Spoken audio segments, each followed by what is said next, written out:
మీరు ట్రావెల్ చేసేటప్పుడు మీకు సీట్లు కావాలేమో, మా వాళ్ళైతే ఇలా కుర్చీలు తీసుకుపోతారు.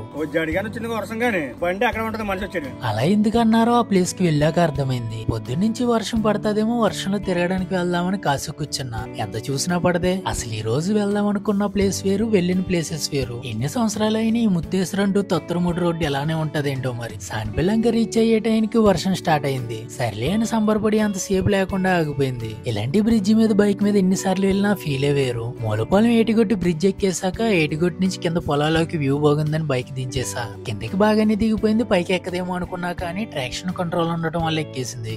ఈ బాబాయ్ గారు చెప్పిన ప్లేస్ కి ఇలాంటి వేలోంచి వెళ్ళాలన్నమాట.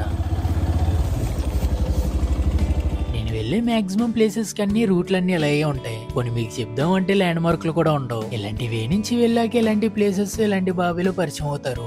బండి మరి మట్టిలో వెళ్తుంది కదా. అవునండి, సరే. చాలా రోజుల తర్వాత విన్నా బాబాయ్ అనే మాట. బైక్ తో కాలంలో ఇలాంటి స్టంట్లు చేసి బైక్ ఇనప సామాన్లోడికి వేయడం ఎలా అనే బుక్ రాద్దాం అనుకుంటున్నా. మరో ఫాలో కొడితే తొందరలో రాయడం స్టార్ట్ చేసేద్దాం.